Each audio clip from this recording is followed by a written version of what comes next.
I'd like to call the meeting to order. This is the meeting of the full Board of Education on February 12th, 2020. Thank you for being here, especially on a night where we are maybe getting snow. I don't know, is it snowing yet? Yes. It's snowing out. So thank you for joining us. Let's start by saying the Pledge of Allegiance together. I pledge allegiance to the flag of the United States of America and to the republic for which it stands, one nation, under God, indivisible, with liberty and justice for all.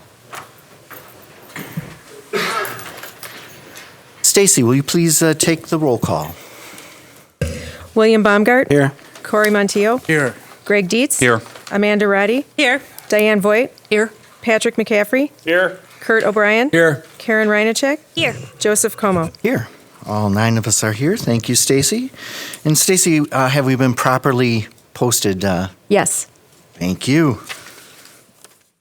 We're going to start off tonight with our bright lights. Mary Garcia Velez is going to be joining us, the principal at Banting, who also really enjoyed our HR meeting tonight.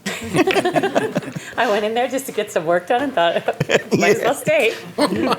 So what are you going to be talking about tonight? I'm going to be talking about parent engagement, and I have Christy Diezik here, who is the president of our PTO. Welcome. So I thought it would be important to talk about family engagement. It's one of the big rocks that we have taken on this year in talking about how can we get families more involved. Our tagline at Banting is embracing diversity, preparing students for a global society. So just to start out with that. The 3 things that we're focusing on, one of the new things that we've added is family engagement. Sometimes I think when people think about family engagement, they think about things like concerts that you might go to and partake in, or a potluck where parents might come and eat. But really what we have tried to do is make family engagement about those things, but also about engaging families in their children's learning. So some of the different things that we've done before is family learning night. We've had a culture night. We have green eggs and ham breakfast and read-in, which really brings in our community to be reading. We've had concerts and art shows, of course, and we have a very strong parent and PTO that works with our staff. Our family engagement includes family orientation night. That was something new that we did this year. So typically there is an open house where everybody comes, they drop off their supplies, they see who their teacher is, this is my new classroom, and then they leave. And we did that. We had our typical open house night, but then our parent orientation night was come to our school, sit down with your child's teacher, and learn a little bit about what are the expectations going to be for your child this year. How am I going to communicate with you as a teacher? And we did this in conjunction with the PTO, who also has an ice cream social, and we had babysitting. So the kids were outside, playing outside. The parents were inside getting the information, and then we had a food truck there, and we had ice cream socials. So, the food truck was nervous. We weren't going to eat enough of their food, and we ate them out of all of their food. So it was a great night where parents got an opportunity to see at the beginning of the year, what am I stepping into with this teacher? How can I communicate with them? And if parents had questions, they could ask as well. Something else that we did new this year is a family literacy series, which is really outstanding. 3 different evenings where parents came to learn how to teach their kids to read at home. What are some extra steps that they could do to help their child to be a good learner? And that was very well received on our first night. We initially had only a couple of people that responded. We weren't sure how it was going to go. And by the time the night was over, we had to move all the furniture to make sure there was enough room. We had 26 families that were there for the evening. We also have a common communication method that we've started this year at Banting, really, which is called Class Dojo, so that we're communicating with all families using the same method. Teachers can send videos on this if they're teaching something instructionally. They can parents can ask a question, teachers can ask questions of parents. It's a very easy communication method, and everybody in the school is doing it. So if the music teacher wants to share something about the child, or if the gym teacher wants to, they can use it as well. So really in the past, more of our events look like parents come and you can participate. You can sit and we're going to have a concert and that's how you can get involved. What we've done more of is moving towards engaging parents in parts of the learning process. This was our parent orientation evening that I talked to you about, where we had expectations and curriculum. And these are just some pictures from our parent orientation night. The food truck vendors were set up in the back. And these are this was our family literacy night. Part of family engagement is also being very culturally responsive. We have an amazingly diverse population at our school. So while parents came to listen, if they were Spanish speakers, it was being translated immediately into their ears. So we had a Spanish speaker in the background that was talking quietly, but the people that were Spanish speakers could be listening to the presentation as it was happening in real time. So this is just some feedback of some things that people learned at the literacy series. The first question was did it meet my learning needs? And 100% of the people either agreed or strongly agreed with that. And then some things that they learned. We're really talking to them about when you have extra time, this is what you can do with your child. Mistakes aren't bad. They help, this is an exact quote from a parent, they help with learning and improvement. Another thing that they learned about was echo reading and choral reading with their kids. And Christy attended one of those. It's very good. A lot of teachers are setting professional practice goals on what are they going to do to better their skills. And a lot of them chose working with parents. And some of that included, handing out their typical flyers that their parents might get, but then attached to that, here's a game. Here's how you can play a game with your child at home. So just very quickly, another one of the teachers, I'm going to just make this interactive with you. Another one of the teachers sends home games to the child who has the game night. So this is hot potato. So this is what I'm going to ask you to do. Just take this hot potato. When the music starts, you pass it around. If it gets to you, just turn around, pass it back. So there we go. Toss it. You broke it. Oh, it's on the ground. Whoever touches it last. I apologize. Is it still going or did it stop? I win. Okay. So the idea behind this is kids take these games home to their parents. And look, it's not a video game. It makes noises, but it's not a video game.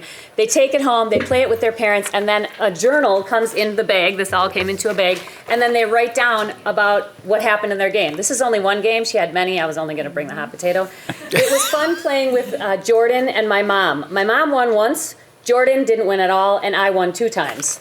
So then they send the journal back and share it with the class. So just a way to get families engaged with one another, and then learning activities engaged with one another as well, along with fun games. So Christy's going to share a little bit about our PTO events. Yes. So Banting's PTO is working very hard to create strong parent and school connections, and we're doing this through a variety of events. We do our Fall Family Fun Night, which families can come in, kids dress up in costumes. It's just a great tradition we have. We have our dinner nights, Culver's. We've formed a partnership with Euros West. We have our holiday gift shop and a Santa visit, so families can come in and actually get their picture taken with Santa, and it's just a really fun night. We also have our book fairs. This year we started a brand new fundraiser. It was called the Ninja Warrior Challenge. And this one was really cool. Everyone worked together for a common goal to raise money for some playground equipment. And we set school-wide goals, we set classroom goals, we set individual goals. So we were having a lot of fun as we were raising money together as a school. So it was really cool because everybody pulled together as a team, families, the school, the staff. Everyone pulled together to raise money, and it just brought so much school excitement and school spirit. And typically we raise about $2,500 to $3,000 for fundraisers for a year. In this particular fundraiser, I said to any child who could bring in $100, then they could throw a pie in my face. So I was thinking like maybe 20 kids. Well, 93 pies later. 93 pies. That's a lot of pies. We have a slide. We'll show you. It was pretty fun. Can you go back one minute? Sure. Didn't that make the news? I But we thought that also, made the as a news. PTO, we're also trying to provide amazing support for our teachers and giving opportunities for our families to really help support our teachers. And so one way we do that is at conference times, our families all to come together and we bring food so we can feed them during conferences. Families have the opportunity to purchase items for the classroom. Every year at the holidays, we put up a giving tree and we have items that the teachers might need, and parents can pull those items off and buy them for their teachers. It's just been a really neat tradition we've started last year. With money that the PTO raises with our family's help, we're also able to fund a lot of our classroom needs and create new spaces like our new STEM maker space, and also things like our buddy bench, which we have a picture of here. Our families clipped lots of box tops to purchase this buddy bench, and we just think it's a great thing to foster friendship. So. The idea behind the buddy bench is if you're not playing with anybody, don't have anything to do, you sit on the buddy bench and then somebody comes over. Yeah, and it's been very well used, I've heard. So, and then this is just a fun picture. So there's Mary It looks fun, doesn't it? getting her 93 pies in the face. And this was actually at our celebration assembly for that Ninja Warrior Challenge that we spoke about, where we were just celebrating our success. And the kids got to throw the pies, and we had a scooter race between teachers and the top earning class, because we had all those different levels of goals. So it was just a fun day of celebrating. We raised just under $20,000, and we got to keep 90% of that, which is awesome. The school spirit that brought, and just everybody working together, it just was amazing. It made, we all worked together to make a huge impact on our school. So. I think the big thing is our connection. When we're looking at community, we're looking at the students, the parents, the staff all working together. Mm-hmm. Just another point of family engagement, and again, talking about being culturally responsive. At our last concert for the holidays, introductions were in English, they were in Spanish, and they were in Hindi. And the concert was all based around holidays around the world. So we talked about Kwanzaa, we talked about Hanukkah, we talked about Diwali, we talked about Christmas, so a variety of different celebrations that happen around the world. So as we look at where we're going with Banting, we look at family engagement helping us to continue to move our school forward. That's all we have, if you have any questions.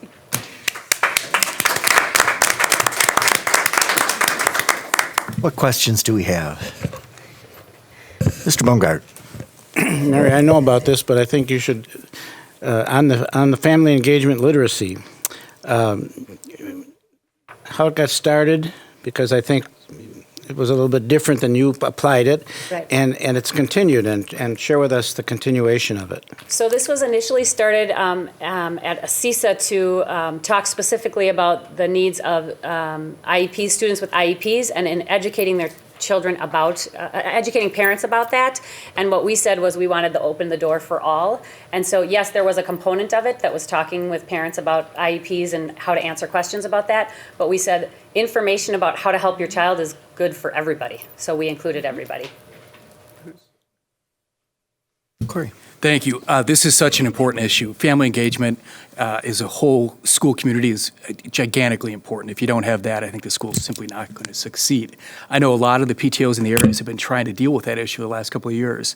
And the PTOs, and I'm really kind of looking to you hopefully for an answer, is that ultimate question PTOs and PTAs run across every year is how do you get more families involved? Because a lot of the schools I've dealt with, they have 5 families, 4 families that historically do 80% of the work. So I know the PTOs in the district have been trying to build a more involvement with families, and it sounds like you guys have been very successful. Do you have any tips or tricks? Anything? That's a great question. I mean, we struggle a little bit with that as well, but I think just having a lot of fun events where families are seeing the benefits of volunteering has been very beneficial for us. I also think parents can be involved in different ways. You know, sometimes they can come to the PTO meetings, but other times our PTO meetings are Yeah, we do. That was one thing we started when I took over as president. We stream our meetings on Facebook Live, and so people that cannot attend in person can join us on Facebook Live, and that's been really helpful. We've had a lot of people join us online that couldn't be there in person. And then they'll send in questions, and we can answer them. So I think, but sometimes, there's a variety of different ways that people can be involved. So we try to make sure we're hitting all those avenues. Yeah, well, great work. It's good to see. Karen? I just wanted to make a comment about, it was really good to see a lot of fathers at the reading event. I It was so great. Yeah, I was like, oh, there's a lot of men. That's great. Yeah, it was a lot of teams, a lot of husbands and wives that came together to learn about it, and then there was great discussion that went on. I agree that evening. The first evening, I was like, well, this is great. I like seeing the fathers sitting on those small chairs. That was great. That was on the family orientation night. If you were in a kindergarten class, just sit down. The chair's a little lower.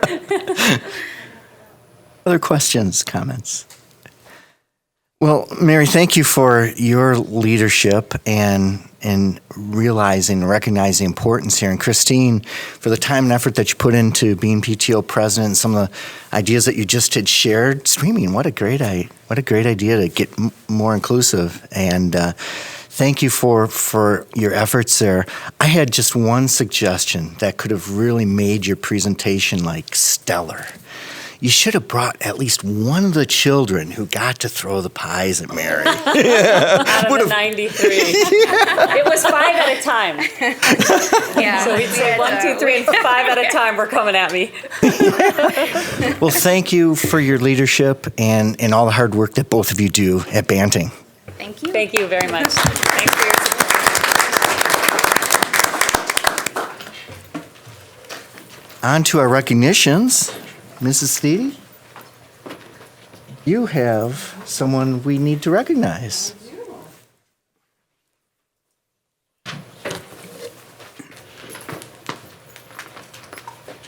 Good evening, everybody.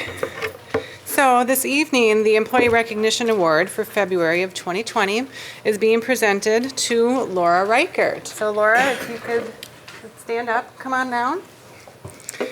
So Laura started the School District of Waukesha in 1998. Her nominators begin by saying that Laura is, stand over here, awkwardly stand right here.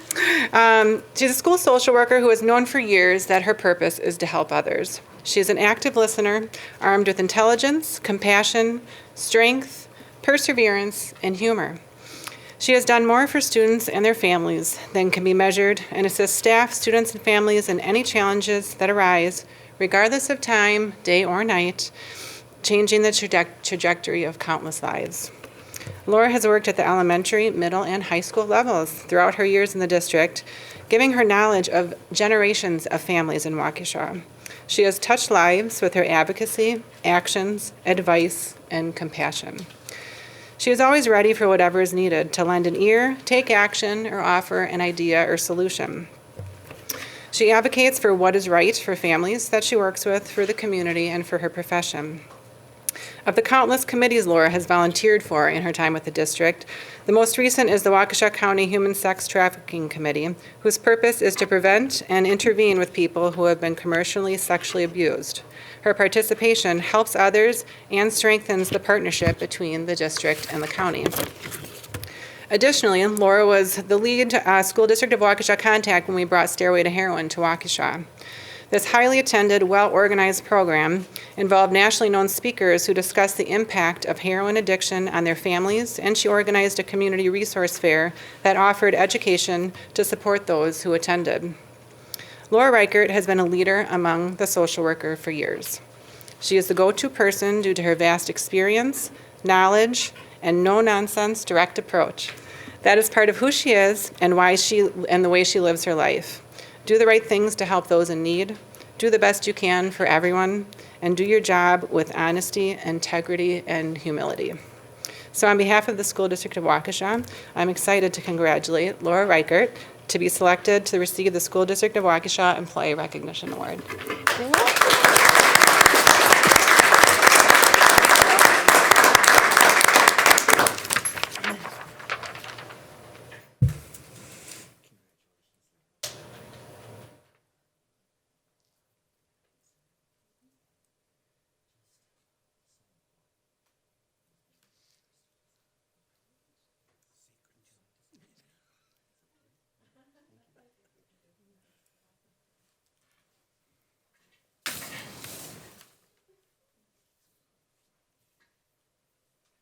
Well, thank you very much. Sharon took a little bit of what I was going to say in my little thank you here.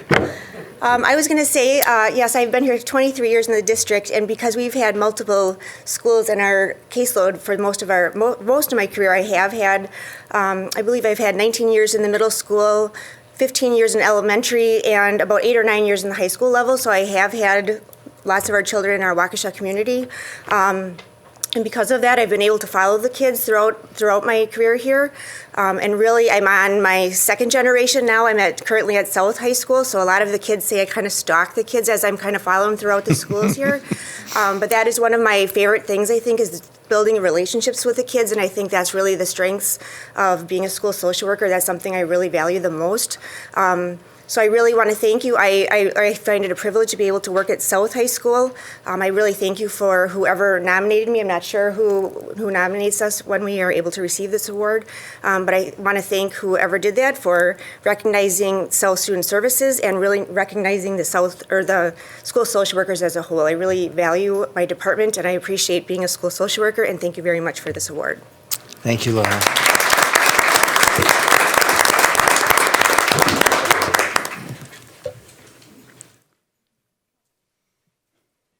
Moving on to our student representatives tonight, we have Waukesha North, we have Daniel and Haley tonight.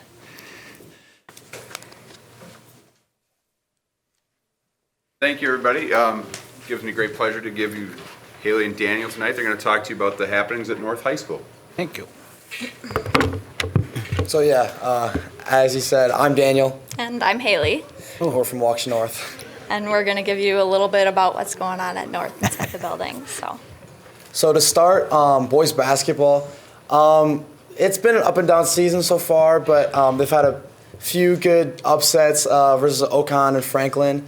And then they're looking to be in the first round bye in a few weeks now. And then one of their highlights from the season, they also played at Pfizer Forum right before a Bucks game, so that was pretty cool for all of them.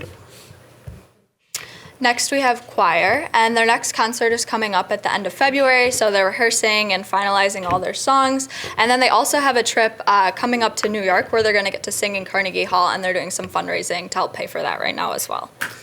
And they're singing to Valentine's Day. So oh, yeah, they're going around school and singing to people's crushes, so that'll be interesting. So next is Drama Club. The show Newsies is actually premiering, I think, Saturday. So that's their first show, and then they'll run all throughout the weekend and then through next week. And then right after they get to work on their spring play. I'm not sure what it will be, but it's always a treat. Next, we have Yearbook. So they're finalizing the last pages, and then they're going to send that off to start to be printed. They're also sending out surveys to all the students at North and collecting data for fun pages. So things like, what's your favorite music artist, or funny memories from the year, things like that, to just spice up the yearbook a little bit. And then they're also selling the last 80 copies that are available. So Student Council, like we said last time, they successfully planned our homecoming and pep assemblies. But new to North, we're doing our blood drive, and then when the EKG testings come in, they'll kind of be like helping organize that and like greeting students and things like that. So for Ecology Club, they have two big things going on right now. One of them is Gorillas on the Line, and that's something they're cooperating with the Milwaukee Zoo. And so they're collecting old technology and with the hopes of saving more gorilla habitats, and they're going to take that old technology, send it off somewhere where they're going to reuse the old parts. And then if we collect the most old technology out of everyone else that's in the competition, we get a painted picture by a gorilla that hangs up at the zoo with our school colors on it. So that would be pretty cool. And then they're also collecting aluminum cans with the special ed kids at school, and whatever money they collect from donating those aluminum cans, they are recycling them. They are going to have an ice cream social with the special ed kids at the end of the year. So dance, they placed first at the Watertown competition in both their routines, so they were pretty stoked about that. And then they also placed very high regionals of, I think, 3 weekends ago. And then also they're preparing for nationals coming up in Florida in March. So very excited about that. Key Club also has a bunch going on right now. So two smaller volunteer events that were going on. We're playing bingo with the residents at Linden Grove and volunteering with an organization by the name of Mr. Bob's Under the Bridge. It's a homeless outreach in Milwaukee. And then we also recently made pet toys at one of our meetings. And so some of those pet toys went to the staff at our school, to their pets, and then the rest went to animals at Haws. And then something we also just finished up was selling Be Kind t-shirts is what we called them. And all the money raised from the t-shirts is going towards, I don't actually know if this is public knowledge outside of Key Club yet, but all the money raised, it is now. It's going towards helping to pay for a school safety assembly for South. So we're hoping to raise enough money to provide that for them. So, and then with cheer, they also had multiple first place performances, including theirs at East Troy. And then they have regionals coming up in 2 weekends. And then they're hoping to build off of their last state run, which they took 8th in. And they're hoping to get better than that. So. Hockey, they have a couple big wins this season, one of them including defeating Brookfield in overtime, and they have playoffs coming up. So it'll be exciting to see what they can do with that. So then wrestling, they've won 2 conference dual meets, which is the first time in 8 years. So they're pretty stoked about that. And then also another record-breaking thing, they have 2 wrestlers with 20-plus win seasons, which is also always impressive for our teams. And then they have regionals this weekend. So that's actually the buzz going on in the school right now. So girls basketball, we recently had our Pink Out Night, and so with our Pink Out Night, we raised money and donate it to the American Cancer Society. So as you can see, we raised $2,020, and then we also have a raffle, and all the stuff that's in the raffle is donated from organizations around the community and businesses around the community, and then the money raised from the tickets also gets donated. We have a few big wins, this season, and we're looking forward to playoffs. And then something else that we do that's pretty fun is once a month we practice with the Special Olympics team and help them work on their game, and they help us with ours as well. So then Avid. So Avid will have its first graduating class at Waukesha North in June. And then already half the class has been accepted into college, and with that half of the class, over $400,000 in scholarship money has been totaled. So that's pretty cool. We have a huge meter in the class, just keeping track of that. And then, all grades have been implemented. And then all the senior classes are helping tutor the freshmen. So that's always interesting to see what they're dealing with in math. So this is just a recap from the spring sports last year. Track had a lot of people in both boys and girls that were sent to state in many different events, and boys were the state runner-ups. Softball also went to state, and girls soccer had a decent season, and they have tryouts coming soon. So Stretch Your Stuff, they're starting to collect clothing for the show on May 9th, and they're planning the show. It's always a spectacle, though, seeing everybody modeling. And then at the end of the show, all clothes will be donated, and then money will be donated as well. Yeah, I don't know what organization they picked yet. They're still in the very beginning stages of planning that, but all the clothes and the money raised from the show goes to whatever organization they pick. And then lastly, just some other events that are going on. NHS, the National Honor Society, juniors, mostly it is, they submitted their applications, and then they'll be hearing back whether they got accepted later this spring, and then their induction ceremony will be in May. The Scholar Athlete Night will be in late April, and that's where scholarships and awards are given out to seniors. And prom is also in the very beginning planning stages so far. They don't have a theme picked yet, but the date is on May 16th. So that's all we have for you. That's what's going on around North right now. Any questions? Yes, Karen. Thank you. What kind of clothes are they collecting? It's mostly just everyday clothes, but anything from athletic to dress wear. Remember, I'm thinking from last year, it was really a little bit of everything. A lot of everything. Yeah, a lot. They collected a lot. But gently used clothes, not obviously old ratty stuff that can't be worn again. For so. adults, for kids, for women? Both. Okay, all Yep. sorts of. Okay, and then if anyone in our listening audience has a donation of old technology, where would they bring it? They could bring it to Miss DiMaggio at North. And then, I just want to say, you inspire me. I had to look at my notes. Just what a group of kids can do, not kids, what a group of students, soon to be adults, can do when you guys put your minds to it and you rally together to have ideas and then to just see them through. It's just very inspiring. So all of you guys every year, not just you guys at North, but today specifically, I'm just very inspired. So thank you. Thank you. Thank you.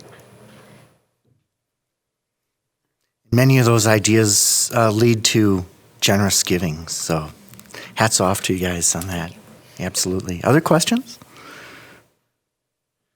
All right, thank you. We appreciate your report.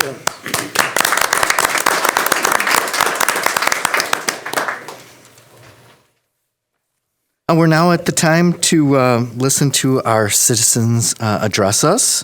As has been past practice, we limit that to 3 minutes. At the 2.5-minute mark, Amanda will give you a signal to wrap up in the next 30 seconds. We expect all speakers to honor our time limit, refrain from using any inappropriate language in any manner, and be respectful in their comments. Speakers who do not meet these expectations may be prohibited from speaking at future Board of Education meetings. We also expect that the audience will be respectful of the speaker and of the Board of Education and refrain from responding with verbal comments, cheering, applause, or other behavior that would detract from the meeting. And also, in order to respect our speakers at this time and meeting participants, please silence your phones if you haven't done so already. We do have 5 people that have signed up tonight. Jeff Whipley, and on deck,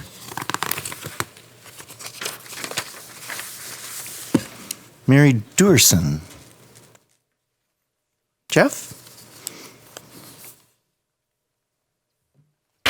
Good evening. My name is Jeff Whipple.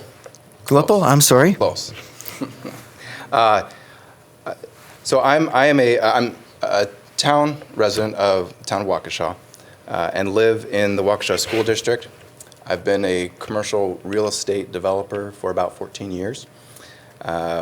Primarily working in developing Class A office and industrial and now multifamily product within kind of the Waukesha County area, southeastern Wisconsin. And I'm here to speak in opposition to the proposed TIF District number 1 that the town of Waukesha has proposed.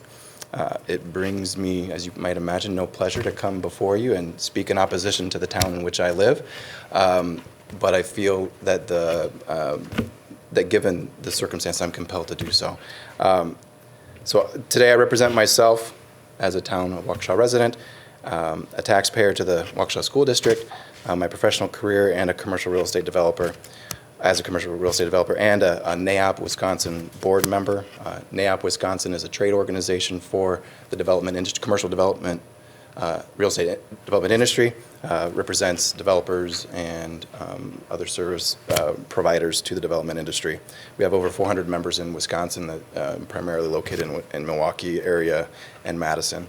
NAIOP, spelled N-A-I-O-P, it's one of those used to be in acronyms, but is now just a name. Advocates for TIF as it is the only real tool in a municipality's toolbox for economic development. And personally, I'm not an opponent of the use of TIF, generally speaking, but it should be implemented judiciously. Personally and professionally, I've been involved in negotiating TIFs with municipalities. I'm not here to necessarily argue whether this plan meets the statutory requirements, as I don't feel that I'm qualified to do so. More so, my opposition is based on the merits of the plan. The biggest test that we have to pass is the but-for test, showing how significant increase in property values would not occur but for the creation of a TIF district. In my opinion, this proposed plan, TIF plan, does not pass the but-for test. There are examples of 30 development seconds. and redevelopment already occurring in the so-called Sunset Island without any TIF in place. Typically, a keystone development is the main driver for a TIF to be created. There does not appear to be any developer that has come forward with specific plans to give weight to why this TIF district should be created at this time. To that point, starting this TIF off on a speculative basis is risky without any pending keystone development. Valuable life of the TIF could waste away by creating it on a purely speculative basis. I'd like to petition that. Time. I just have a few more moments. 15 seconds. I don't have it yet. I would like to petition that this TIF district not be created at this time until the but-for test can be better proven and until an actual development is pending or proposed. I believe that if this TIF district is approved and created in its current form, it will give ammunition to those who oppose TIF and are actively trying to limit and or remove TIF as a tool for municipalities. As stated previously, this is a municipal's main economic development tool and should only be utilized when it passes the rigorous tests in place. Thank you. Thank you. Mary, Derson, and then Sabrina, I think it's Benson? Good evening. My name is Mary Derson. I live here in Waukesha. Thank you for making Martin Luther King Day a no-school day. I urge you to also make it a day off for teachers and staff and to prioritize hiring and the retention of teachers who identify as Black or Latino. We've come a long way since I went to school. My first 6 years were in Racine, my last 7 in Elmbrook. I'm a 1978 grad of Brookfield Central. In all those years, we never had an MLK Day. I learned about apartheid in Africa, South Africa, but not about civil rights in this country. And I never had a Black teacher. I feel that lack is a loss to this day. I can only imagine what my African American classmates felt. I'm certain things have improved a lot since 40 years ago, but still I wonder if we're doing enough to develop citizens who understand America's long and complex history of race and race-related matters. How many young people in our schools would know that there were more person hours of slave labor in the colonies than in the cotton plantations of the Deep South? I learned that just 2 years ago from local historian Reggie Jackson. How many of our students would know that Waukesha was a hub on the Underground Railroad? Black history is American history. They are inseparable. And those are the words of Rachel Cargill. I am still unlearning or relearning parts of our history I thought I had understood. So as leaders of the district, you are in a position to set the tone for all your staff and students. I urge you to celebrate and acknowledge Martin Luther King Day by retaining it as a no-school day, making it a no-school day for staff and teachers as well, and making school buildings available in the afternoon and evening for MLK Day assemblies and events organized by students or volunteers. I believe these actions will have the effect of honoring the legacy of Dr. King and all the leaders who followed in his wake. It will focus the entire district on the issue of civil rights, and it will give people, including your teachers and their children, a chance to attend MLK events in Waukesha and Milwaukee. The Waukesha Library has a wonderful schedule every year. In this, I believe as school board members, you will be key to supporting an environment of welcome 30 seconds. and inclusion. Thank you. Sabrina Benson, and then followed by Mira Benson Kircher. You got it right, Kircher. Sorry if I massacre people's names. I'm not very good at last names. All right, my name's Sabrina Benson. Members of the school board of the school district of Waukesha, I appeal to you today to request a temporary commitment to close on MLK Day. Recognized by Wisconsin as of 1976, MLK Day was created as a day for our entire nation to pause in remembrance. For years, I've shouldered this burden alone because my children are not explicitly learning about Martin Luther King Jr., justice seeking, community service, or any other principle that Wisconsin Statute 118.02 calls our schools to observe on this day. So today, I propose that Waukesha make the commitment to observe a pause by closing on this day so that students and staff may be of service and may seek learning on a day dedicated to one of our nation's greatest educators and justice seekers. Should our schools be well established and equipped to fairly teach and lead on this day? Yes. But are we? No. A deep awakening and several initial commitments are needed to best position Waukesha to become a school district prepared to lead on MLK Day. Waukesha schools are not positioned to do this work because, number one, Black Lives Matter is still considered a political statement instead of a call to action, and MLK was preaching how Black rights matter, so how can we say that we're ready? Number two, Black History Month still is not acknowledged in a meaningful way. Number three, if there are staff who care about Black Lives Matter or Black History Month, they are not being empowered to infuse diversity in all of our schools and for all of our students. Number four, no acknowledgement of MLK Day was mentioned this year, and the students did have the day off. 5, my children have yet to learn anything of substance about our culture for the many years they have attended Waukesha Public Schools. Number 6, this one's hard. I know Waukesha has hired somebody for diversity, but hiring a diversity staff member is a disastrous baby step in true equity. What is needed is a coalition of experts, staff, parents, and students to build a culturally responsive curriculum and effort in regards to diverse backgrounds and histories.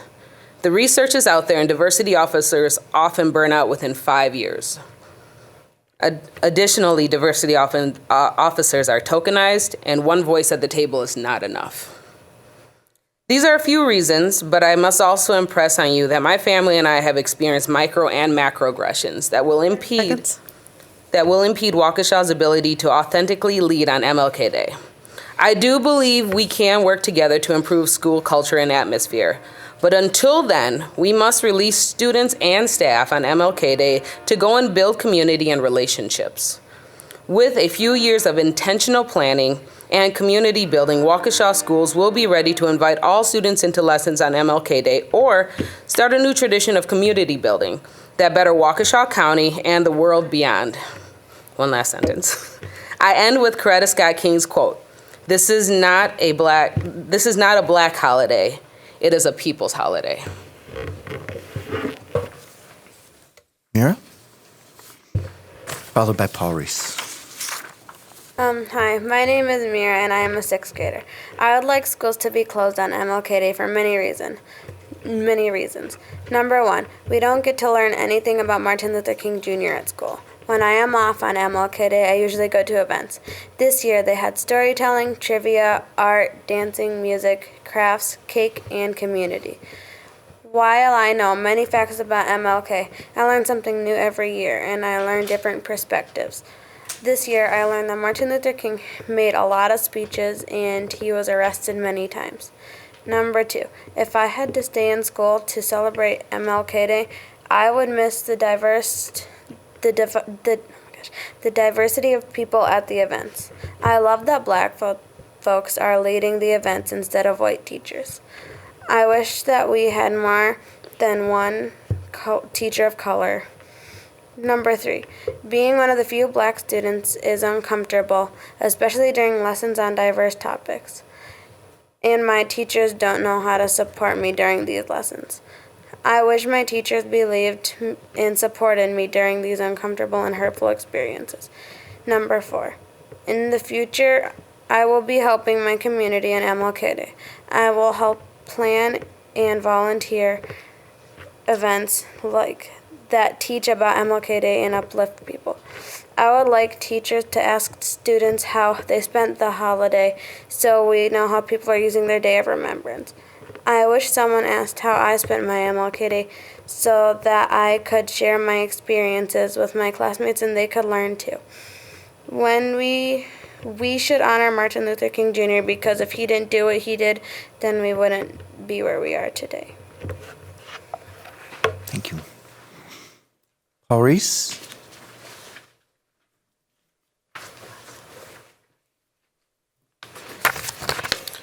Real quick, as long as we're talking about Martin Luther King, one of the things I love about him and reading the things he wrote is his profound way to bring a nation together through God, through an understanding and just a love of God and man. Also, one of the greatest civil rights movies ever made was a movie called The Ten Commandments. If you understand what the time period was and what was going on, what a profound movie that really is. But I really wanted to talk about the policy meeting tonight, was what they talked about with giving leeway to how we deal with kids under the influence in our schools. Everything I heard, I couldn't support more. I agree 100% with what was said in that policy meeting. I have a hard time with dealing with. Was that this policy meeting? It wasn't last year's, because right? Yeah, because you were there. The looks I got from people, I was wondering. I didn't click on the wrong one. Anyways, there's so many aspects of this. How do we get kids' attention? How do we get their attention to realize that 30 years is coming? You know, they'll be 30 years someday. They're 15 now, and 30 years is a lifetime away. You know, the Apostle Paul said, "Eat, drink, and be merry, for tomorrow I die." That is the way I was at that age. How do you get the attention of them? How do you say, this is serious? You're building the foundation of your life here. This is going to I was so thick-skulled when I was a kid. I did everything wrong. I can't judge someone because I could say, but by the grace of God, there go I. I was a kid. I'm not proud of things I did when I was in high school. I brought one time a half pound of marijuana to school because that was the life I lived. If I would have been caught, my life would have been profoundly different today than it is. You know, I take this with great heart. You know, and what got my attention was looking down the barrel of a .38. That got my attention when a cop threw me down and arrested me. And it wasn't like I come to Jesus moment right now. I changed. I thought about this, where my life was going, and I was just a junior in high school, and so I get it. I trust this administration. I really do with its 30 policies seconds. here. But it's how we get to these kids. How do we get them to understand that this is just so early? You don't know the consequences here later on, and we're giving you so much here, you know. And anyways, I heard that tonight, and it got me, and so I wanted to thank you.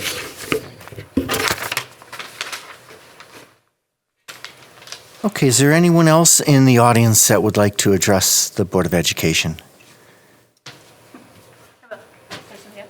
Okay, Kim? Hello, good evening. My name is Kimberly Coronado. I apologize, I don't have anything written up for you. I was at the Capitol today testifying on several bills. Just some thoughts coming through my head.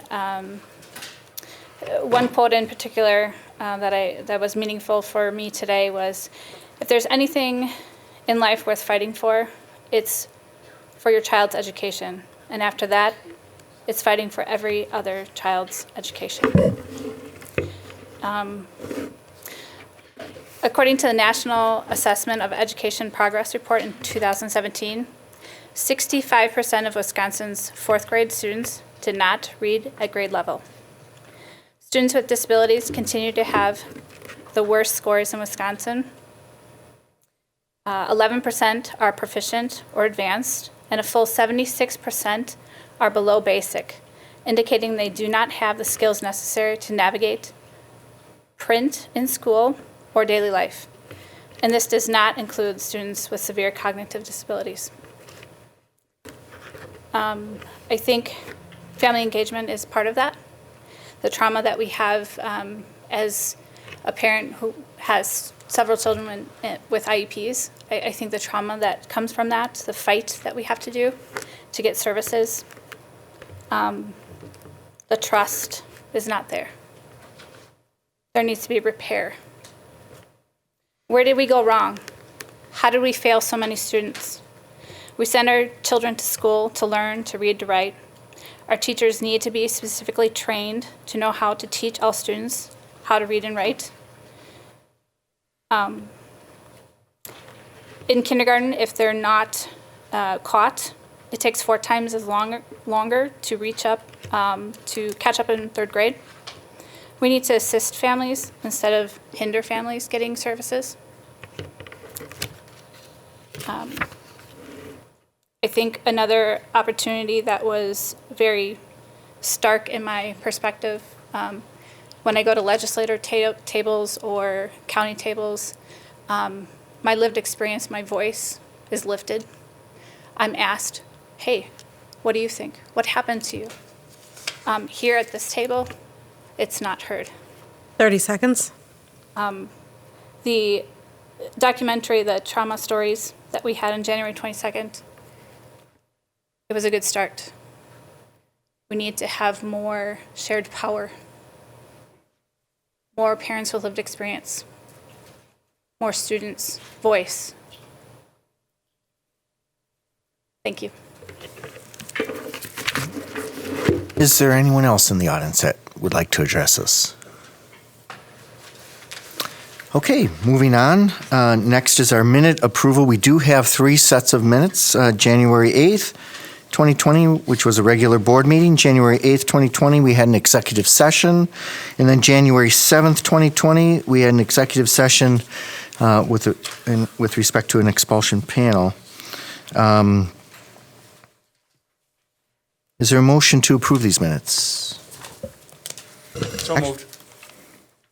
Seconded. Seconded by Mr. Bungart. Any discussion? Okay, Stacy, will you take the roll call? Corey Montillo. Aye. William Baumgart. Aye. Patrick McCaffrey. Aye. Karen Reinacek. Aye. Kurt O'Brien. Aye. Amanda Roddy. Aye. Greg Dietz. Aye. Diane Voigt. Aye. Joseph Como. Aye. Passes 9-0, Stacy. Moving on to our communications. Done this evening. Okay. Diane, would you happen to have a Waukesha Education Foundation report? Thank you, Mr. President. I do. All right. The Waukesha Education Foundation participated on January 20th at the Waukesha One Conference. Show Your Colors, Create was the theme for the day-long event, and Waukesha Education Foundation gave out hundreds of strings of colorful beads to celebrate staff creativity. I went through and tallied how many grants we've given out since 2004, and it's 241 grants. So there's a lot of staff creativity to make those applications and grant completions possible. So the beads were also given out to staff to inspire them to apply again or to apply for the first time, because the WEF grant application window opens on February 15th and remains open until April 1st. Lynette Kelmich, the Waukesha Education Foundation Executive Director, presented the 2019 Big Check for $35,400 to Todd Gray in a video shared with all staff at the opening session of the One Conference. You may have seen the photo that ran in the Freeman on January 23rd. And on the bulletin board just outside the entrance to the boardroom, you can see pictures of the 33 2019-2020 grant recipients, along with details about the grants that they are implementing this school year.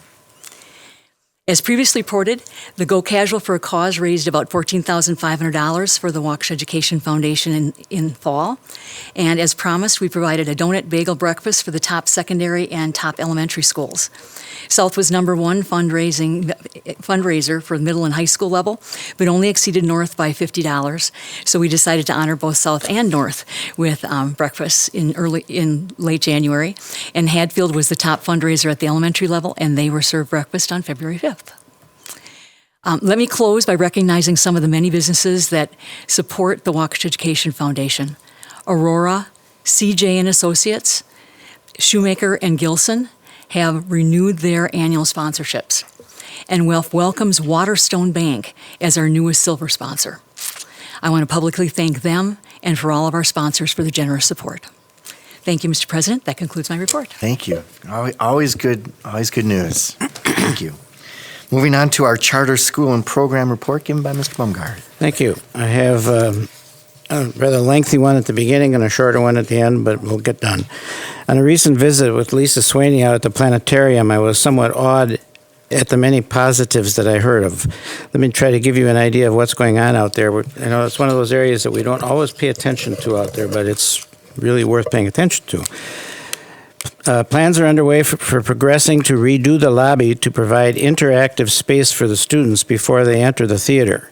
Lisa's explained a number of ways that she's going to work this out for the kids. Very interesting. She's also been approached by members of the public who've offered to provide help in a number of different ways. This has included a retired teacher from a different school district, an astro engineer. I didn't even know there was such a thing. There must be. A college student who's interested in taking his skills into astrology. Another thing that's important here, very important, plans that she's got to make the Planetarium more inclusive of other populations. Excuse me. All movies that are purchased now will be available in both English and Spanish for school groups and for a different show for each grade level that is chosen based upon new standards. Another one, interpreters have been used in situations for the Spanish speakers in the movies that we have available that are not already in Spanish. A number of learning devices have been made available for students that are not able to view Braille. Another is methods have been adjusted for the hearing impaired, and she's looking for additional options to deal with their ability to understand what's going on at the movies. Different subject, intra-district collaboration is shown in a number of ways, such things as the Engineering Academy helping building some of the toys, the learning toys that will be in the lobby. Service building helping with some of the structures that will be done in that lobby. Lastly, the Retzer Nature Center and the Horowitz Dreamer Planetarium aired on Outdoor Wisconsin TV on February 5th. Just happened to be the night I was out there. So she's getting the word out. Looking forward a little bit, in addition to the redone lobby, there is also a need to improve the audio system. When the move was made to the current system, the finances did not include a better quality audio system, specifically higher quality speakers and soundproofing. It is difficult to hear some of the audio in that room due to the echoes in the space. It is being investigated for probable and possible changes. And after I got this all done, she gave me a last-minute email. Congratulations. The Space Telescope Science Institute is pleased to announce that your organization, the Planetarium, has been selected to receive a huge banner with the Hubble 30th anniversary image. One of the things Lisa's trying to do is to coordinate some of our activities there with something that is historical. Last year it was about first man on the moon. This year she's working on the Hubble thing. So very interesting approach. So many interesting things going on out there. If you get a chance to get out there. If you don't get a chance, someplace, she slipped me this. Don't be afraid to buy something at Culver's next Monday, because the money that Culver's, they're very good at sharing with us. They will be sharing with the Planetarium next Monday. So, okay, one more subject, the engineering charter school. A couple good things going on over there, as always. Last evening, the WIPA Governance Board met. Among other things were two that I will share with you. First was the one it's referred to as a FEMAID. Think of the word, F-E, female, MAID program. So the idea there is to form an initiative to get more girls interested in the MAID program and participate in some of the academics over there and the careers available to them. A number of events and activities are in the process of being planned. Another discussion about ways to have our engineering students at WIPA use the opportunities to see the opportunities in the referendum that's going on at the schools, particularly at South or some of the others, to see and learn from those referendum projects some of the reality of what an engineer, an architect might be involved in. So that point, ideas only, but it's something they're looking forward to. With that, Mr. Chairman, I conclude my report. Thank you, Bill. Moving on to our consent agenda. Darren Clark, do we have any gifts? Yes, two gifts tonight. Waukesha MAID program received $3,500 from SPX to be used for update, repair, and purchase of new equipment or project supplies. And West, East, North, and South received a total of $1,000 from McGillis Weimer Law Firm to bring down the cost for the ice fishing outing that our students participate. And those are the gifts for tonight. Thank you for those gifts, and you have always a good part that you play in reading those gifts, so it's always a pleasure. It's nice to then. have a role, even if it's small, so I appreciate it. Tonight, we don't have any expulsions to consider for this month. Your agenda does include various categories for approval. If any board member wishes to set aside one of those for a separate consideration, please indicate at this time. Okay, Mr. Bryan, will you please present the consent agenda? Earlier this evening, the Human Resources and Compensation Committee approved of 8 retirements, 8 resignations, 4 leaves of absences, 6 new teacher contracts, and 48 administrator contracts. The information was provided in your packet, and an addendum was placed at your desk. I move that the consent agenda be approved as amended. Is there a second? Second. Second by Amanda. Discussion? Okay, Stacy, please take the roll call. Greg Dietz. Aye. Karen Reinacek. Aye. Corey Montijo. Aye. Patrick McCaffrey. Aye. Diane Voigt. Aye. William Baumgart. Aye. Kurt O'Brien. Aye. Amanda Roddy. Aye. Joseph Como. Aye. Passes 9-0. Stacy? Thank you, Kurt. Dr. Gray, do you have superintendent's Yeah, a report? few things tonight. First of all, some good news. Brady Chyla, Eric Duberstein, and Matthew Langer, all from West High School, have now become finalists for the National Merit Scholarship. I think you met them when they were semifinalists, but now they are finalists. So we wish them the best of luck in that endeavor. That's excellent news. Something else that I think you need to be aware of is there's a bill, there's a Senate bill, Assembly bill gaining some steam in Madison, and basically it impacts the retirement law. It allows a retired annuitant to come back to work for up to 36 months without losing their pension payments. Normally they have a 75-day waiting period. That will be cut down to a 45-day waiting period. And the issue, I think, is filling hard to find certain positions out there. Now, the catch on it is the minimum retirement age goes up to 59 and a half years for people to retire under the Wisconsin retirement system. Now, I wanted to see what kind of impact that would have on us, and basically, over the last 3 years, the average age of teacher retirement was 59.1 years. So that would have minimal impact, basically, on this district, but it would also provide for the potential for some of our retired annuitants, whether they're from this district or another district, to come back for a year or a certain amount of time if we needed them to fill in. And then we could have potentially content teachers teaching content areas not on a 1-year temporary contract. So that is something we're watching. Some districts are in favor of it, some districts are not. I know the School Administrators Alliance is opposed to it, but the Southeastern Wisconsin Schools Alliance is neutral on it. I talked to the executive director, and she had some districts that were for it and some were not, so they are remaining neutral. So that's that particular piece of legislation. The other item I'm working on, obviously I'm on the Joint Review Board for the town and the city, but TIF number 1 has obviously had some level of conflict between city and town. I have asked both the mayor and town chairman if we could meet to figure out if there's some kind of solution that could come forth that doesn't put the district right in the middle of this. I mean, we are smack dab in the middle of this issue. Maybe not, depending how some of the other Joint Review Board members vote, but based on what I know at this point, having been through 4 or 5 meetings with them, I think the district does have a crucial point to play in this. So we'll see how that goes. The next meeting is February 18th, and we'll see what happens after that meeting. And finally, again, weather. We've been really lucky this year. Most of our bad weather has been on the weekends.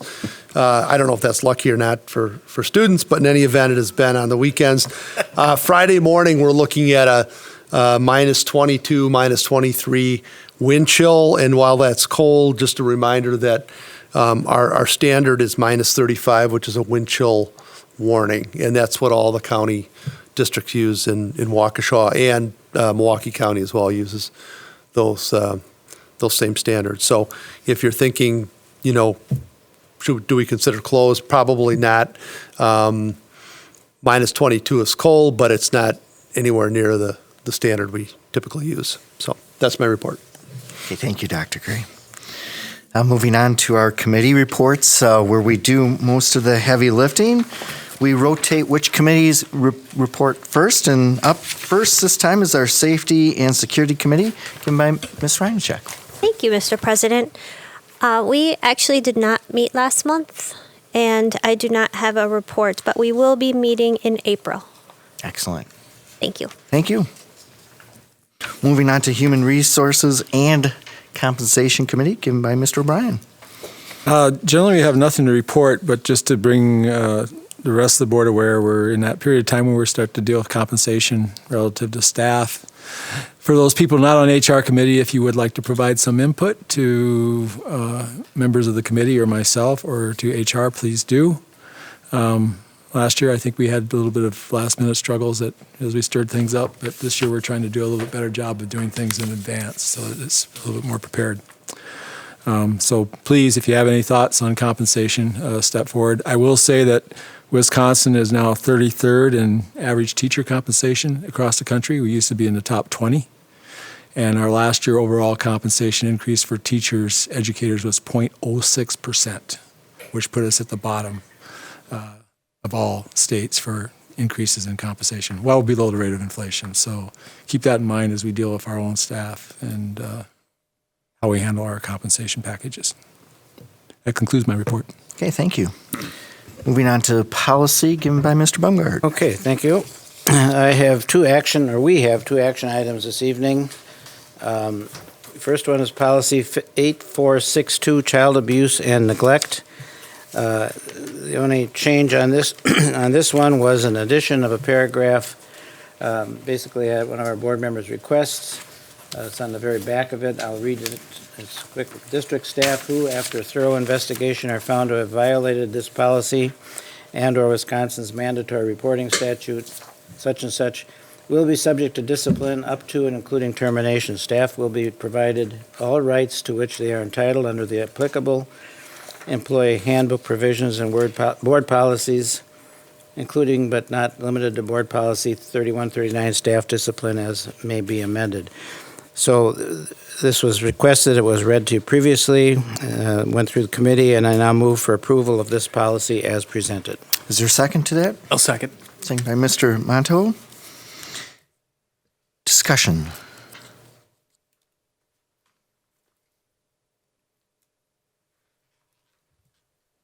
Okay, Stacy, take the roll call. Kurt O'Brien. Aye. Patrick McCaffrey. Aye. Greg Dietz. Aye. Amanda Roddy. Aye. William Baumgart. Aye. Diane Voigt. Aye. Corey Montijo. Aye. Karen Reinachek. Aye. Joseph Como. Aye. Passes 9-0. Stacy? Bill? Thank you. The other action item is revisions to policy 8510, the wellness policy. The Department of Public Instruction made some requirements. This is one of those that's following basically the law. Although we did get to make adjustments so they fit with what we already had existed, because in many cases we were already there. So this is scattered changes throughout it. In many cases it's just repositioning some of the sentences. In some cases it's a matter of eliminating those that are no longer useful. And with that, I will move for approval of this policy as presented. Is there a second to that? A second. By Dan. Discussion?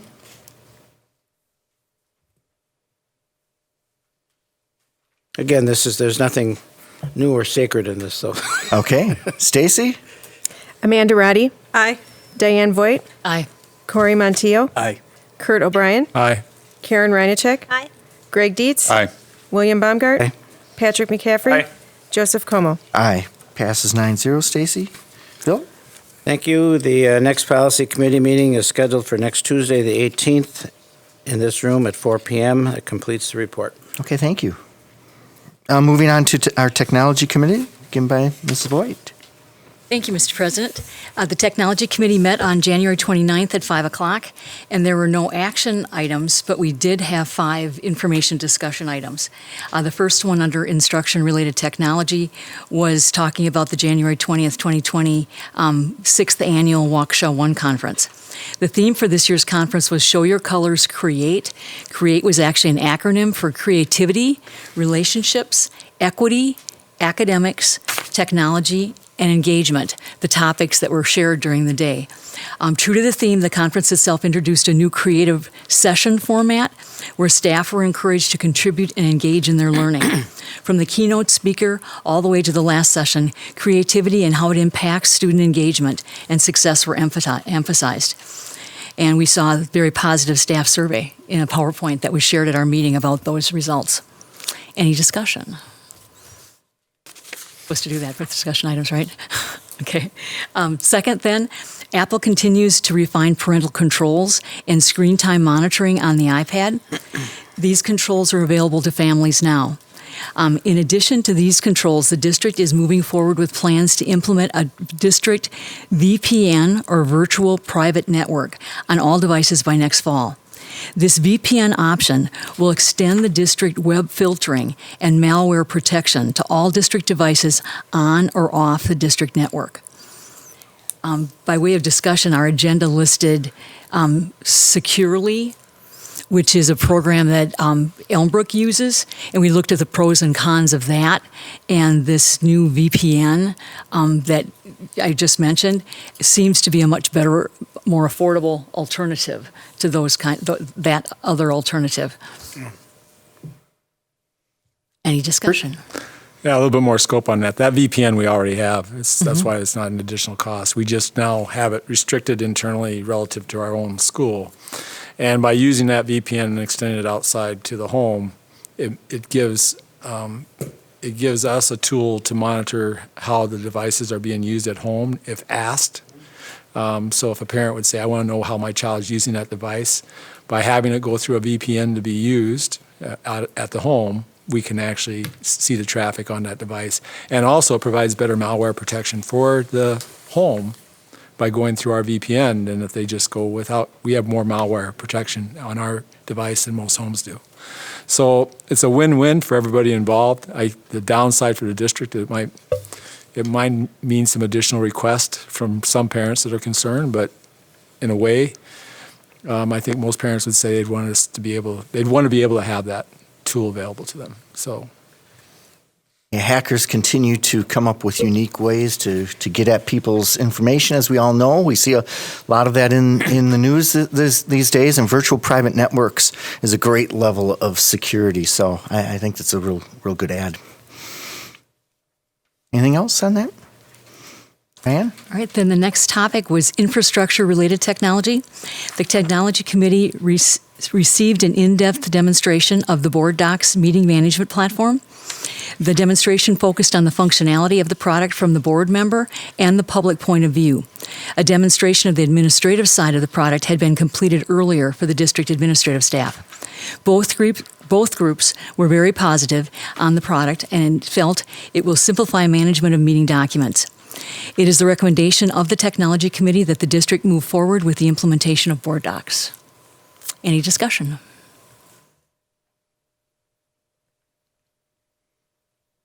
Trying to save trees, huh? Yes, we are. As my stacks of paper indicate. Diane? All right. Then the next topic is the idea of life safety related technology. Work on the automated lockdown and network tool and procedures is complete, and the system has been tested. The procedure is in use at several schools on a routine basis. The technology department will continue to train schools on the use of the system. Yeah, Bill? I have a question. Did you skip one? First View Bus app? I noted that was on our agenda, but not in the report that was written here. The First View Bus app is a really interesting concept that's trying to track like where the school buses are. And there's a sampling of families that are doing it, but there's still some bugs in it. Oh.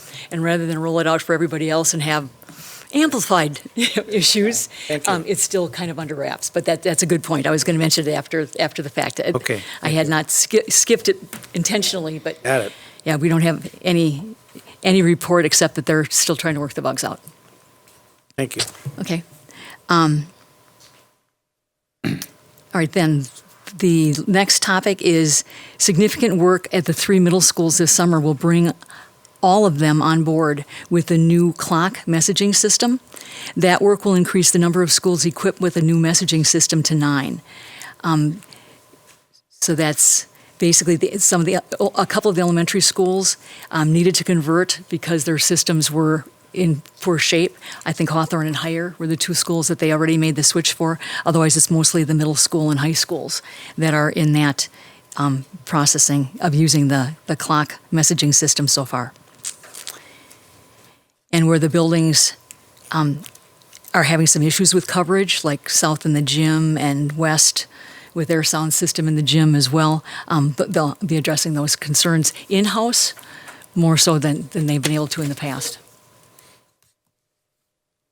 Any discussion on any of those topics? If not, that concludes my report, Mr. President. Okay, thank you. Moving on to our Finance and Facilities Committee, given by Mr. McCaffrey. Thank you, Mr. President. I have 5 discussion items on the agenda this evening. The first discussion item is the Town of Waukesha Tax Increment Financing Number 1. The committee discussed the updated documents provided by the Town of Waukesha in regards to Tax Increment District Number 1. The committee asked that the questions generated during the discussion be forwarded to the Joint Review Board. The responses to these questions and any other new information should be taken into consideration by Dr. Gray before placing his vote. The committee made no recommendation to Dr. Gray as to whether to support or not support the TID. And that is a discussion item, so if anybody has any questions, comments, concerns. Mr. Bryan? Yeah, I watched the F&F. I thought the comments of the committee members were very well done. I want to congratulate Mr. Montiel for his research on the subject. The committee's represented by, well, we represent the school district of Waukesha, but there happens to be 2 town residents on that committee and 3 city residents. But I don't think that really affects the actions or discussion at the committee level or at the board level. My own position has been trying to be neutral on this as much as possible. There's some issues I have with this, as I have lots of things I have issues with, but I do respect the town people who have contacted me, those on the town board, and also the town chairman. I think they're all good, well-meaning people that are looking at the best interest of the town in this proposal. They believe that this is for the good of the town and is hoping for a positive consideration by the school district of Waukesha. I also think when we heard from a citizen tonight with expertise in this area, he brought up some points that I hadn't really heard much of before. I think maybe we can add those into the Mr. Gray sit down with the gentleman and maybe add some more commentary into it, so it doesn't just become a one-sided, here's what the town's saying, here's what the county's saying, which is the county's kind of representing the city a little bit, I think. I think we need to have a good, proper dialogue on this. We don't have Mr. Warren, who was an expert at this stuff, on that committee, and unfortunately we were kind of putting Mr. Gray in a tough position. But what I will say that no matter what the decision is, we as a board have to support it. When Mr. Gray or Mr. Gray in conjunction with Mr. McCaffrey and Mr. Como make a decision, we as a board will be supporting it like we always have. Because they're the ones that are sitting there getting the most information at the time and making the decision based on what they're hearing and feeling. I will also say that if we do reject this won't be the first one. We rejected the city one a while back, and it didn't make the city happy either. Actually, a couple. Yeah, well, maybe a couple, but we do believe that, as was discussed tonight, that TIFs should be done properly. They should be done for the right reasons. They should have a chance of success. It doesn't matter who does it. Those are the guidelines which we've tried to follow in the past, and we do rely a lot on the county for guidance on this issue in the past. But the county's not the only. If we have other assets that can give us information, I think we should listen to them as well. Other discussion on TIF number 1 for the town of Waukesha? There were quite a number of questions that F&F had on Monday, and you took good notes, Mr. Gray. I know you did. Sure. I saw you doing that. And we'll be interested to see how those questions are answered and approached by the Joint Review Board. So that's where that discussion really needs to take place, and hopefully they'll start to make some headway on that. So, okay, Patrick? Thank you. My second discussion item would be the 2018-19 audit report. Each year, school districts are required to have a financial audit conducted upon the completion of their fiscal year ending June 30th. Amber Drewski, CPA manager, state and local government teams from Clifton Larson Allen, presented the 2018-19 financial statements. There were no internal deficiencies to report to the board, nor were there any compliance issues to report. It's important to note that the district's financial statements are available on the district's website for the public to review. Anybody have any questions about the audit report? No? Okay, moving on. My third discussion item would be the referendum project update. Initial review of the middle school's South High School bid results is underway and is looking favorable. Over the next 2 weeks, the administration will be vetting bid responses and confirming project scope.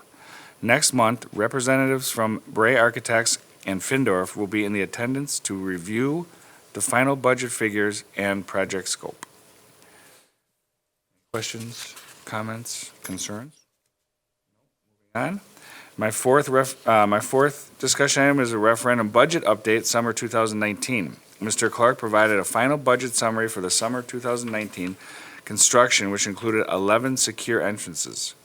The projects were $266,694 under budget. These funds will be relocated to the middle school, South High School, and remaining secure entrance projects. None? Okay, and my final discussion item is the monthly budget report. The committee was presented the budget report for the month of January. $43,929,535 was reported in the general fund revenue, and $11,789,904 was expended during the month. There was $959,169 reported in the special education fund revenue, and $3,492,309 was expended. Revenues and expenditures continue to be within budget limits for both the general and special education fund. The district is also operating in accordance with our approved budget in all other funds. Any questions on that? Our next meeting will be March 9th, 5:30 p.m. in the boardroom. And Mr. President, that concludes my report. Thank you. Moving on to teaching and learning, given by Mr. Dietz. Thank you, Mr. President. The last Teaching and Learning Committee meeting was held February 4th, 2020 at 6 p.m. There are 3 discussion information items that appear on your agenda for teaching and learning this evening. The first discussion information item was family engagement for students with IEPs. Patty Howell, Director of Special Education, and Amy Elfner from CISA 1 informed the board members of the valuable resources and activities that are being implemented to encourage family engagement. The School District of Waukesha has a very dynamic district-wide family engagement planning team, and the data-driven work over the past year has been tremendous and very rewarding. Staff development has led to an increase in engagement practices, connections for families to resources, and the inclusion of families in literacy events at several schools across our district. Any discussion on that particular item? Diane? Yes, Diane. Presentation speaks to that. Yes. Very timely. Yes, dives right into it. Yep. The second discussion information item was Math Vision 2020. Dan Kieser, Director of Secondary Learning, presented an update to the board members on the unit pilot resources for high school mathematics. He shared the resources selected, which include Reveal integrated from McGraw-Hill and Envision integrated from Pearson. Dan also updated the board on the next steps with teachers this spring, and he gave a draft of the timelines for implementation. Any discussion or questions on that? Mr. Yes, Baumgart? Mr. Baumgart. One comment, I was, in his presentation, I was very impressed with the positive feeling I'm getting out of the staff that's working on this and learning how to use it. It's none of this, don't bother me with that stuff. They're very, very into it. Very into it. Okay. Our third discussion information item was the Whittier Achievement Gap Reduction Grant. A requirement from the Department of Public Instruction is to share information to the board on how the grant is being utilized. Whittier Principal Brandy Hart presented an update to the Teaching and Learning Committee regarding the strategy chosen to reduce the achievement gap at Whittier. The strategy chosen was class size reduction, and the current achievement data for students at Whittier was identified at various grade levels. Anybody on that? Mr. Bryan? Mr. Como, unfortunately, you missed that meeting, but Ms. Hart was there, and I heard she was a little nervous going in after we had the last one with her predecessor, but she did an excellent job. She really highlighted all the good things that are going on at Whittier and the progress that they made and are poised to make more progress in the future. It's really, we're in the midst of what I would say a dynamic turnaround of Whittier. That's underway. It's underway when she arrived, and she's trying to provide additional steam to it. When you go there, you're starting to see parents. We talk about parent engagement through the 4K program that was launched at Whittier some time back.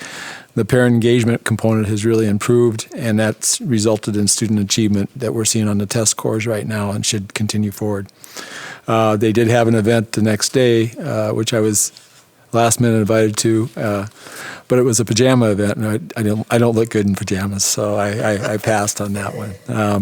But anyway, it's a tremendous opportunity. Sorry.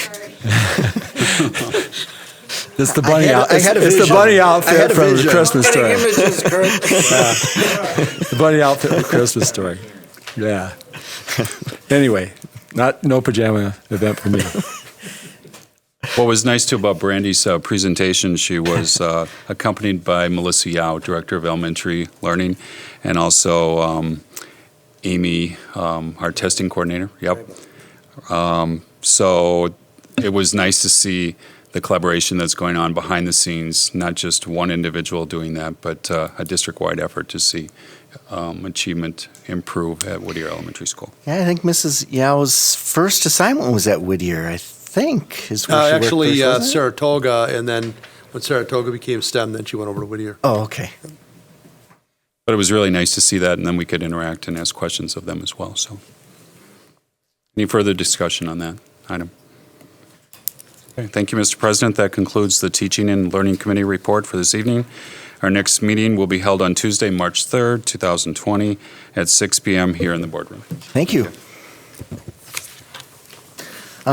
Moving on to our other business, as always, are there any recommendations? We always ask if there are any recommendations for items to be added to the agenda for full board meetings or committee meetings. We can pass those over to the appropriate committee chairs. Okay, seeing none, we do have a need for an executive session, letter C. Mr. Mungart? I will move that we adjourn to executive session per Wisconsin statutes 19.85, parentheses 1, parentheses C, to consider employment, promotion, compensation, or performance evaluation data of any employee. Is there a second to that? Second. Second by Mrs. Reincheck. She beat you to it. Stacy, take the roll call, please. Erin Reinacek. Aye. Amanda Roddy. Aye. Diane Voigt. Aye. William Baumgart. Aye. Corey Monteillo. Aye. Kurt O'Brien. Aye. Patrick McCaffrey. Aye. Greg Dietz. Aye. Joseph Como. Aye. Passes 9-0. This concludes the open portion of our meeting. We are not going to be returning to open session, so thank you everyone for attending. Do we need a 5-minute break real quick and then we'll go into open session or closed session? Sure.